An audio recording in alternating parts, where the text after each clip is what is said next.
I'll tell you a secret about him. About Batman. You know where he feels alarm? In his scar tissue. A grim warning system carved into his body. Scars I often feel responsible for. Today on the Comic Book Report, Batman, Last Night on Earth. Stick around and check it out.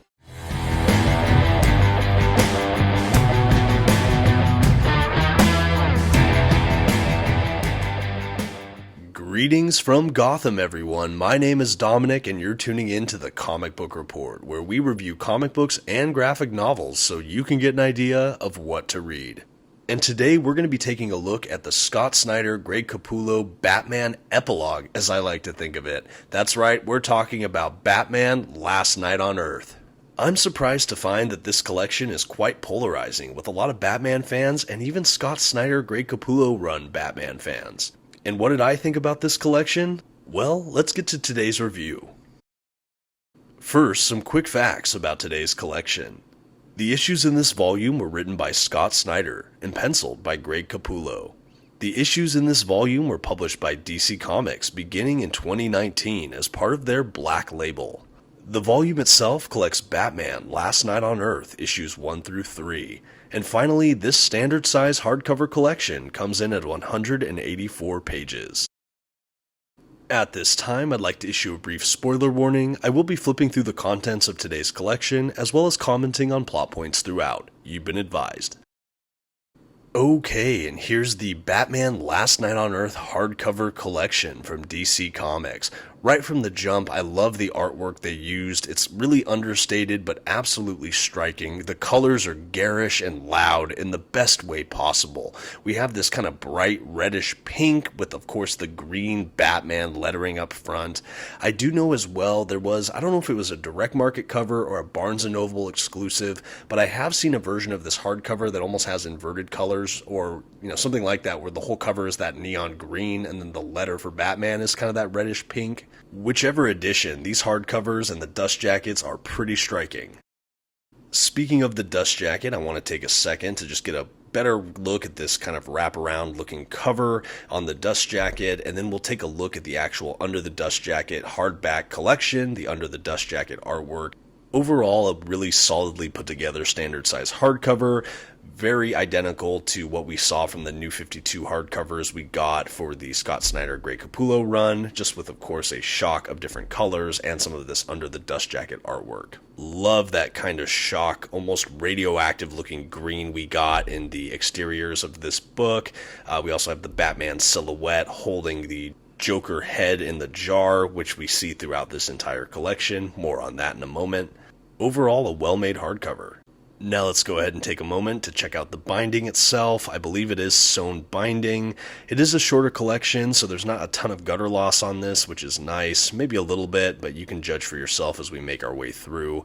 At any rate, that's the binding for this hardcover.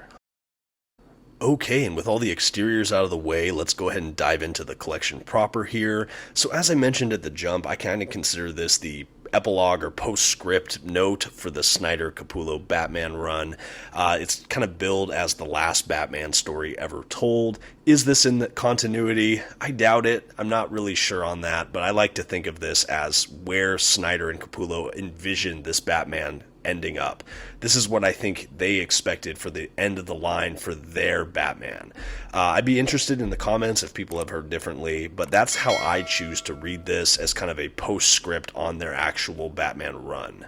I do wonder if that's where it really throws some people off, because of the depiction of Batman in here is in some ways not as favorable, and what they do with the Joker is kind of bizarre to I think a lot of people. But I had a lot of fun with this. Like I said, I tried to think of it as sort of the end note for their run, but I also think you can lift this out of their run on Batman and not really miss anything. I think that the end of their run can serve absolutely as the end of their Batman run as a closed system, and you can enjoy it for that.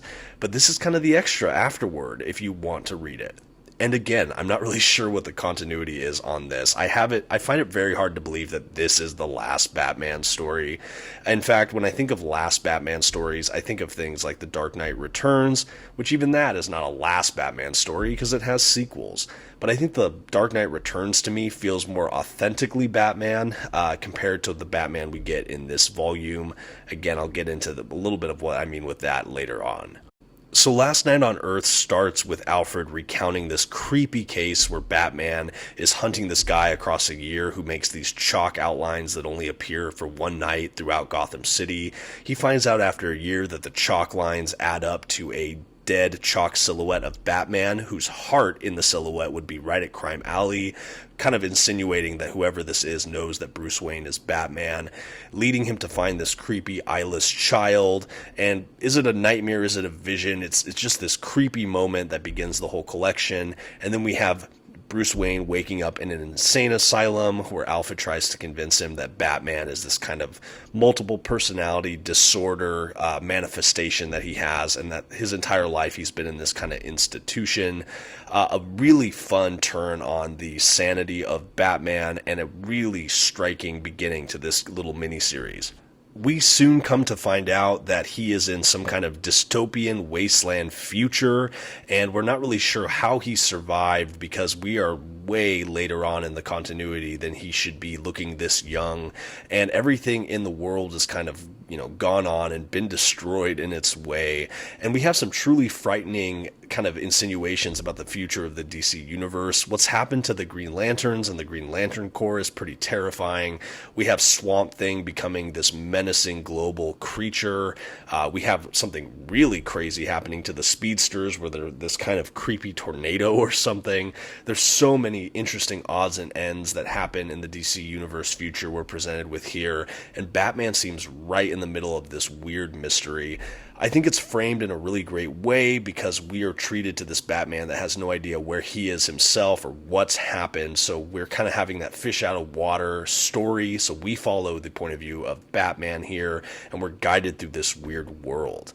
We're also joined early on by the decapitated but still animated and living head of Joker in a jar, who is absolutely still obsessed with Batman and wants to be his boy wonder Robin.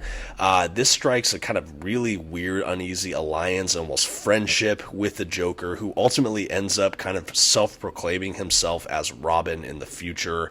So a very unlikely station for Joker. The Joker in here tries to be more comic relief rather than, insidious mastermind of crime. And I think that was kind of a refreshing turn for this character. I know that Scott Snyder and Greg Capullo have really stressed the kind of intimacy between Batman and Joker as far as their relationship being one that has spanned so long and is more complex and tighter together than just a hero kind of trying to squash a villain. And so I think that seeing him try to almost be a friend in this is just a really interesting extension of those ideas. There are a lot of interesting twists and turns in this series and in this future, some of which I'm going to leave for you to discover on your own. But I really like the twist they had for Superman and Wonder Woman and the kind of weird regime and powers that be in this universe. Everything kind of culminates with Batman facing off against this Omega villainous figure who's kind of the big bad of this world and of this arc, who, again, spoiler alert, we find out is the actual original Batman, who's been corrupted by power and time to become this twisted shadow of his former self. He has all of the obsession, all of the drive, but he's gone mad, he's gone corrupt. And this Batman is almost meant to be kind of a young avatar to kind of put himself into eventually, but this avatar, has the conscience of the true young Batman before he went dark side. So this Batman is kind of taking the mantle to stop the original Batman. And I think that this is where a lot of people kind of, get alienated by this series, because it implies that Batman has fallen. His last story, he became the villain of his own story. And I think it's more complicated than that, because we even have Batman's nature in this new Batman stopping that ultimate evil Batman. But I completely understand why people are alienated by this, kind of insinuating that the madness and just the war on crime ultimately led to the corruption of Batman. And no one likes to see their hero turned like that. But I think it was a fascinating character study, and I think the young versus old Batman, the original versus the cloned copy, I think that there was a lot of really interesting questions raised through this, and it was done in a way that I have never really experienced with a Batman book myself. And overall, just a fun thrill ride. I think that this was a great dystopian future. I loved all the DC Comics universe Easter eggs we got throughout this, that they got to comment on weird happenings that happened in the future. I think that it really rewards longtime fans of DC Universe, and for people that maybe don't love how the stories went, I think just treat it like an Elseworlds. Treat it as a what if. Treat it as a, outside of the continuity work. And I think that when it stands alone like that, it can be a really fun ride. Now let's give it a grade. For a fascinating look at a dystopian Batman DC Universe future, expertly illustrated by the great Greg Capullo, the Comic Book Report is happy to give Batman Last Night on Earth a B. I definitely get and respect why this is such a polarizing book, but I think that there's a lot of fun to be had, and truly a lot of interesting DC Universe Easter eggs strewn throughout. To me, as a Batman fan, it had me asking all the right questions, and it let me see my hero in completely new lights, and that's not something I can say for every Batman story I read. I would definitely say Last Night on Earth is above average, but I respect people that have a hard time with this read.